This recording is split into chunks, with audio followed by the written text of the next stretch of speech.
return to Radio Noir.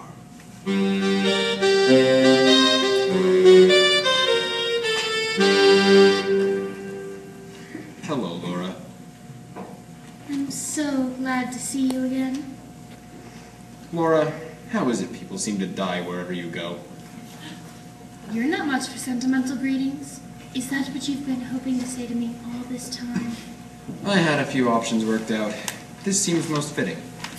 When you left, there was a trail of bodies. Same with your return.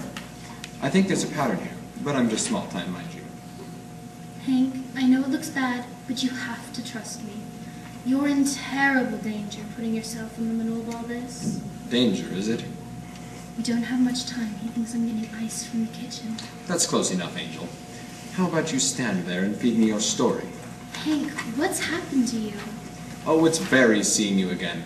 But I've got a dead woman upstairs in a room full of people, all of them with opportunity. Hank, Eddie's involved. I know it. Go on. Do you remember when I first came to see you? Every time I close my eyes. I was looking for something. A parcel. Are you still on about that?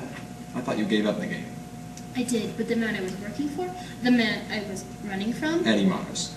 Yes. I don't know what his real name is. When I knew him, it was Mark Hammer. Margot was working with him, too. I believe he had what she was looking for.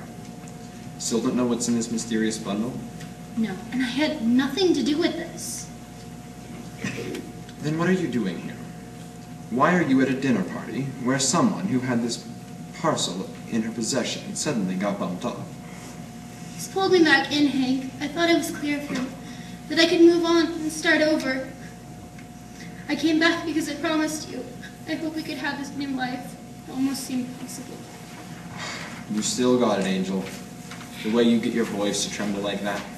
There's not a jury in the world that wouldn't think twice about hanging you from that pretty little neck of yours. You think I'm lying? I know you're lying. I'm just not sure why. Are you working for Eddie again? If you won't listen, I see no point in speaking to you. You can't change what you are, Angel. And what am I? I better answer the door. It'd be rude to keep people out in this cold. What's the big idea, Hank? It must be 30 below out here. Mark, come in. I believe you know our guest. Who, Hank? I don't see anybody. She must have grown tired of the game. Never mind. What's the big idea, Hank? Why'd you pull Vivian into this? Not to mention me. We've got a body upstairs, and I need to figure out how it got there. We've got conflicting stories powdered on the door handle, but no signs of a struggle. Suspects? A whole room full of them. Everybody on Kathy Moffat's guest list, including a 12-year-old girl. But I think she's on the up and up. She keeps giving away clues that give everyone else an edge. I like this girl, so give me some names. All right. Eddie Mars, to start. Eddie Mars. Hank, if it's trouble you want, you got it. If he's behind this thing, none of us are walking out of here alive tonight. I always wanted to die in the line of duty. But we have another suspect, see? Laura Hunt. Laura. Well, that's just Jake. Yeah. She fed me a story about a parcel that Eddie and anyone else would have given their left leg for. But I think she's telling the truth, and the item is here. Then we need to find that parcel. What is it? I don't know. How are we supposed to find an object if we don't know what it is? We see what makes them squirm. Somebody as smart as Eddie Mars isn't going to squirm. For all we know, it could be sitting out here in the hall, out in the open. That would be easy enough, since we don't know what it is. But I'll keep an eye out for anything strange. Which room's the body in? That's a good place to start as any. It's upstairs. Last room on the left, in the first hallway. Watch your back. The window was open when I went up, and there's a veranda outside. Anybody could hide out up there, so don't take any wooden nickels. What do you want me to do? I want you to get cozy with our friend, Eddie. See if you can pull anything from him. Good luck. He's going to know right away I'm on your side. That's what I'm counting on. Eddie Mars is a bit strange, and a whole lot of arrogant. He'll probably feed you the whole pie and count on you not realizing he's serious. Jeepers. You gumshoes always turn a cold shoulder to anything that seems too obvious. That's the way it is, Angel. Say, if Mark gets bumped off tonight, he might need to make you my new partner. Don't talk like that, Hank. Who's that? Anna, how did you get out of the drawing room? I walked. I tried calling the police, but the phones broke. Anna, this is Vivian. She's going to watch after you. I don't need looking after. Fiery little dame, isn't she? Listen, Laura's scared, which means Mars must be onto her for something. But he's not working alone. He was in the dining room when the woman was killed. Where was Laura? In the dining room with the others. Only the housekeeper was missing. It sounds like you've got your murderer. But there's no connection between the housekeeper and Mars. Well, what about the housekeeper and Laura? Ah! Oh, Hank, it came from upstairs. By the time I got up there, the door was closed tight and locked. I tried the key in my hands, but no luck. I had to resort to violence.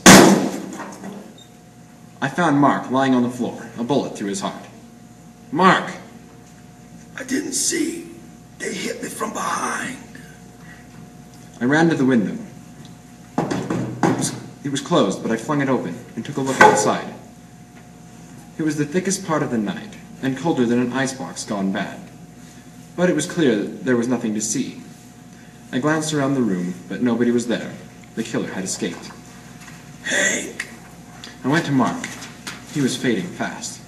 boys, it's half full. You always were an optimist. What else?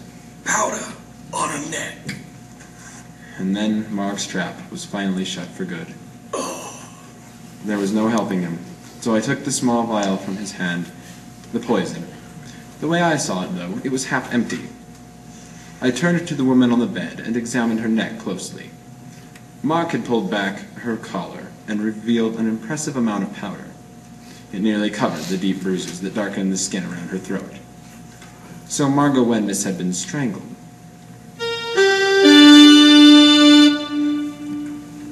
Starting down the stairs, I got another treat as the lights went out again. What was that? I crept the rest of the way down the stairs carefully. When I reached the bottom, I steered myself in the direction of the drawing room, but...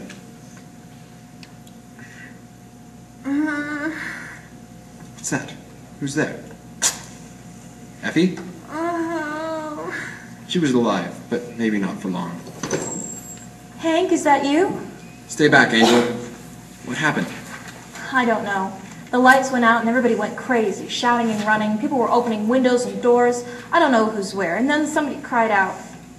Is she... She's alive, but someone tried to bump her off. Got her right in to kiss her. Effie? Anna, stay back. Is she okay? Keep her back, Viv. Effie? They must have pushed her down the stairs. She's all banged up. Effie, you gotta tell me what you saw. Effie! But Effie was silent. Why would they want to kill her? That's when I heard a familiar sound. Get down, Angel! Anna! If there had been any hope left for Effie Perrin, it was gone now. When the lights came back, she was lying in a heap. It had been a clean shot, even in the dark. The door to the drawing room was closed, and Vivian, Anna, and I were the only ones in the hall. Whoever was after tonight's guests was working fast. Too fast. They must have jumped out of the drawing room and then... I suddenly doubted Kathy Moffat's desperation to avoid a scandal. There was something bigger she was scared of. I tried the key Lisa gave me, but no good. It didn't fit. Hank, they're gonna kill us all. This key is no good. What key? Lisa said it locked every door in the house. Of course. Look, Angel. I want you to go get the police and let them know there's been a murder. 3 murders. Take this key with you and drop Anna with the police. Meet me in an hour at the train station and call our friend, the DA. Hank, if the DA finds you caught up in this, he's gonna pin it on you. The best I can hope for is to find the package. What if the package isn't even here? It isn't. Then why would Eddie Mars be willing to start bumping people off? And why Effie? Surely she had nothing to do with it. No time, Viv. You have got to get out of here. We can call the police from here. No, the line's been cut. Take this with you. A key? What's it to? There are numbers engraved on the head. Take it to the train station. Train locker. Eddie's little package? That's right. Now go.